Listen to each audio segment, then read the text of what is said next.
Hi, I'm Mike. And I'm Nick. And this is NFGeeks. Well, Nick, one thing I want to talk about, or have you discuss, is let's talk about NF occupations. This is kind of a new topic to talk about. Totally. And that is, what occupations are NFs drawn to and good at? And we could talk about just NF or specific NFs. And what occupations do we suck at? What are occupations that totally, if we get this job, we're going to just screw it up and it's going to be misery for all? Okay. So why don't you begin? What do you think about this topic and what comes out of your mind? All right. The first thing that I've come in contact with, and this was from being kind of in the entertainment business and specifically music, but kind of in any other art form being the main word there, is that a lot of NFs, music, Sure. art, writing, psychology. Yeah. The doctor is a psychologist. These are the cliche go-to occupations that you can read about anywhere on Google when you type in, careers for this NF or whatever, or any type. Has their go-to list of this type usually does this.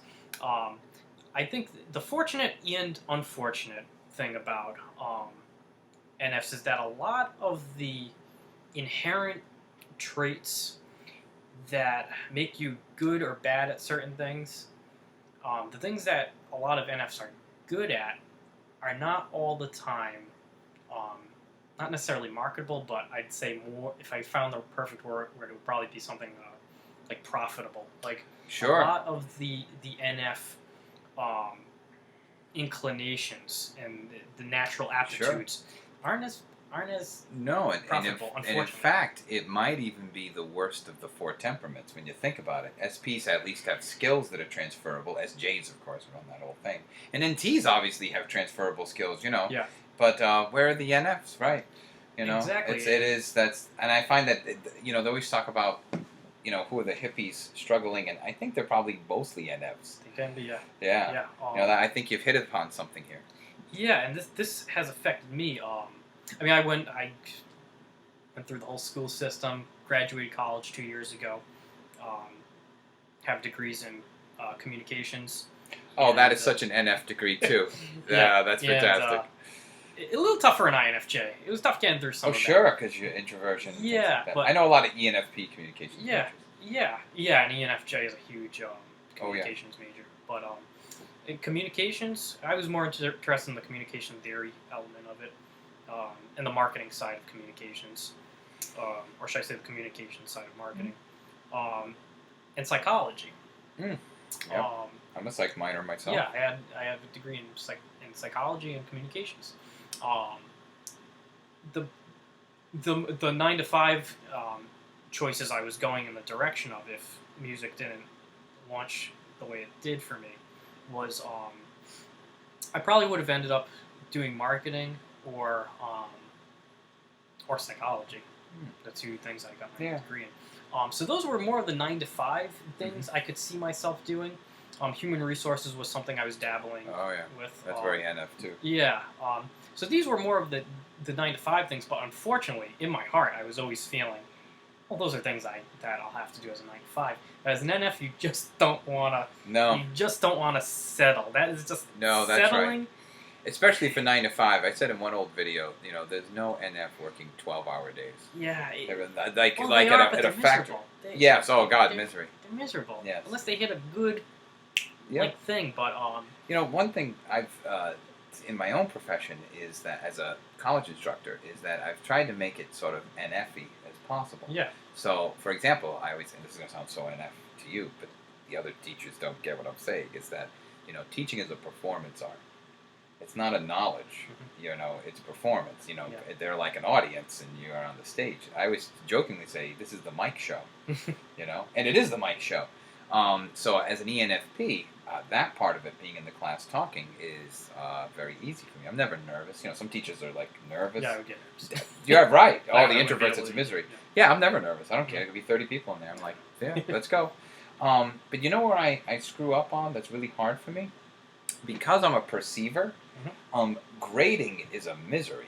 Oh. I actually try to give multiple choice because then the judging is it's It's in the external. system of it, yeah. Right, so it's, hey, if the answer was B, you pick D. Yeah, it's what could I do? intrinsically Right. set up for that. But I teach philosophy, and you can't give like a multiple choice. So that it's all reflection papers and essays and midterms of midterm papers, and it's like, oh, is this an A? Is this a D? Is this Sometimes it takes forever to grade a paper because I can never get to that. This is right. This is wrong. It's really hard. That part is a misery. I can see that. Yeah, when it's essays, when it's the multiple choice, it doesn't matter. Yeah. I think I would be good at grading things. I think I know. I know what at least I think is good or not. Yes, and as an NF too, and I admit this, and there's going to be all sorts of opinions on it, but I absolutely, and I'm not ashamed of it. I pity pass. I will pity pass. Yes, if you're if you are just struggling, you're almost at the cliff, you're on the vine, it's okay. Cliff, yeah. Sure, if it was between a 59, which may be an F, and a 60, give them a D, right? I'd give them a D. Or even if they were like in a D plus, and but they showed up and they're almost there, I would give them the C minus. Yeah, like a true intuitive. I wouldn't see it as like a number thing. It would be like A, B, C, D. If you're on the cusp of F and D, you get a D. Yes, right. That's how I would do it. I wouldn't give them an A. Yeah. You kind of got to earn the A. You got to at least got to be showing A work. Yeah. Those are the easiest to grade because they're obvious. That's so that murky like C. Right. C minus. Right. Oh God, that's C to D plus. Yeah, misery. It's a misery. That's why it takes me long to grade sometimes. Yeah. So I don't even know what to do. But all right. So what do you think are so what are occupations? All right, let me go back a minute. So you're a psychology and you're a communications major, but that's not what you do for a living. And why is that? Do you think you'll return? I think I'm forced to return because I experienced kind of a shitty end in the music realm of things. It was profitable, but it's not sustainable. For a time, I got to the realization that for it to be functional to raise a family and to like going back to the love episode, even if it's in here, and I'm not, I do openly express it, but even if it's just in here, my main goal is to have a loving family. Really? Loving relationship and to support that. Not in an SJ way, like to be a provider, but to be just the best loving person I can be to. That's very NF. Yeah. In order to do that, though, you need funds. Clearly. Yeah, no I'm kidding. not stating anything. No, nothing new. Nothing new at all. But so in order to do that in a more profitable way, I gotta really bite the bullet and get to the point where I get to have to finally get to the realization, which is one of the worst things for an INFJ or probably even an INFP to realize is just that, you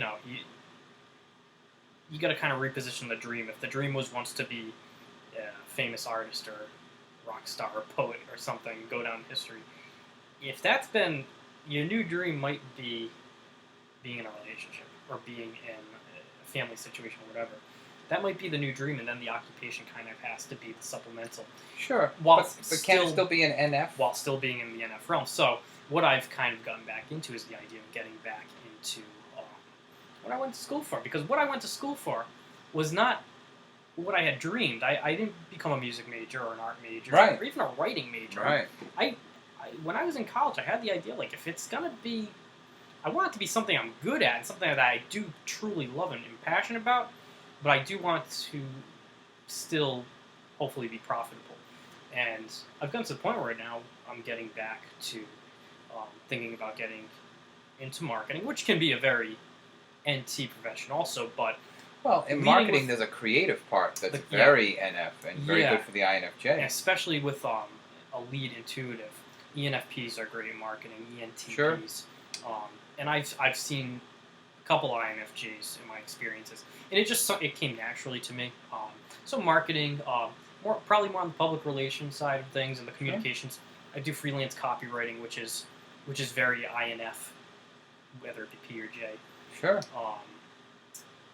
So that's been good. Yeah, that's funny you should say that. I know an INFJ who actually my age who actually does want to do that.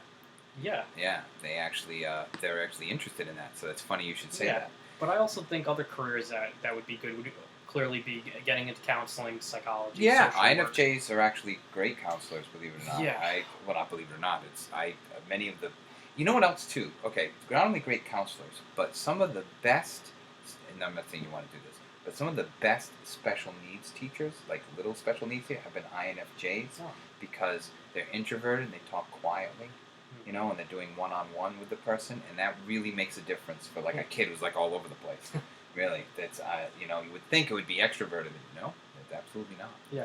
Now, you know, for myself, and this is funny, and you can comment on this, is that because I'm doing it sort of right now. Ideally, I would love to be a talk show host.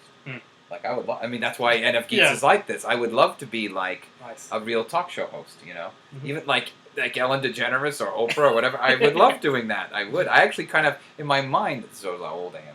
I kind of model this in my mind. Like there was a show called the Mike Douglas Show. Yeah, Mike Douglas. Right. You know, this from the early '70s, or Dick Cavett. Dick Cavett, yeah. Yeah. But you know, somebody, I can't remember what video they commented on, but somebody commented and said that I would be a great game show host, and honestly, Nick, I would fucking love that. Yeah, you know, because I would love it. I would love it. And my favorite game show host person, he just died recently, was Richard Dawson, and he was the guy who did the original Family Feud, like the first guy. Oh, okay. And first of all, YouTube and see what he was like. I love the way he dresses. I would dress like him, and this is so ENFP. He must have been an ENFP. No matter how old the woman, he kissed every woman. Every woman. The old women, the young women, the wives, the aunts, you know, raised it, the Chinese women. Yes, I would love to kiss every woman. Sometimes twice, like when they're doing the final thing, you know, at the end. Yeah. Yes, I would. I love that. I always think, yeah, Richard Dawson. Nice. Yes. I would model my whole game show persona on Richard Dawson. Yeah. Maybe NFGeeks should have, wait a minute, maybe we should do an NFGeeks game show somehow. Pretty cool. Yeah. All right, you can be the first contestant. Yeah. But yeah, I think you know those are really the cliche ones. Sure. And again, I don't think I'm stating anything groundbreaking or new, but in some experience that I've had, and what I just know is anything dealing with intensely dealing with details. All right, let's get to the ones that are bad before we run out of time, right? Administrative assistance. Terrible. Any kind of stuff like that. Yeah. In fact, operations. At college, students even ask, Mike, would you like to be a dean? Fuck no. Are you kidding me? I'll never be. You can never pay me enough to be a dean. Oh, wow. You could give me millions. Never. Yeah. Never.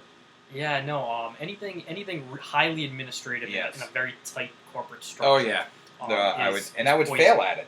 Yeah, I just wouldn't. It hasn't worked for me, and I don't know if I'm speaking for all, but the highly detailed, where any kind of really heavy creativity, it's not going to serve you well. Being in like the operations department in a major corporation is not the job for you. I find that even in things that fascinate me, as an NF, I couldn't do. So for example, a lot of NT stuff I like. So even as going back to being a kid, I loved astronomy. To this day, I loved astronomy. Believe me, I was all about curiosity too. Landed on Mars. I loved the Mars pictures. Yeah. You know, and I was always into astronomy. I always used to read books and Carl Sagan. You know, and so as a strong intuitive, it all made sense to me. You know, cosmology wasn't a mystery, but like, you know, could I actually be an astronomer? Meticulously looking at stars and taking down the data and running it through statistical programs. Forget it. I could not be an astronomer. You know. Yeah, this is when application is the true. That's right. In spite of my love of astronomy, I wouldn't be able to get there. Yeah, and that's really when the truth is revealed. Is when you apply whatever your whatever your idea might be. Like oh, maybe I want to try doing some kind of, like maybe an INFJ might be like, you know, letting their inferior function get the best, be like, I think I want to be like a hardcore sales guy. Oh, yeah. You might enjoy it for a short amount of time, or or whatever. That's just an example. There might be good INFJ salespeople, but by and Find that large, unlikely, but yeah, there could be. that's what I mean. There's exceptions, but by and large, it might be. I don't even say a dream, but maybe like just a small like, hey, I'm good with people. I think I'd be good at selling people, selling to people. I mean, it's one of those things. Once you experience it, you go, oh, maybe I wasn't set out to do this. Well, before we finish up, a funny running joke I have with the doctor. You know, she's an INFP, and I said, you know, the funny thing about you is you would be a great waitress in terms of service, but you would be terrible talking to the customers because you'd be introverted and annoyed. Whereas I would be great talking to the customers, but getting the service right, I'd be terrible. Yeah. You know, I would be getting the orders right, I'd be terrible. And sometimes the way to overcompensate for maybe lack of a certain skill set in a certain job is really using your dominant functions to like kind of use them in a way. Yeah, exactly. Like maybe like your way would be like to charm the hell out of people. Yeah. To overcompensate. Hi, can I be your? I'm your waiter today. Yeah. Yes, I would. And she would be really trying hard to like, you know, show them that she's working so hard to get them their food. Yeah. Right. That's what she would do. So we laugh. We're like, okay, we can't be in the food industry. I think one of the last things to say would just pretty much be for an NF is spend a long time figuring out exactly how to make it work. Sure. World because yep, I agree. Find your niche. Find your bliss. I don't know if it's that you have to accomplish your dream as an NF, but I think what it is you want to accomplish your fit. Yes. You don't necessarily want to fit in, but you definitely want. You want to find that hole that you can go in, right? You want to find a good fit. Yeah. All right. That's a great way to end. All right. Thanks, Nick.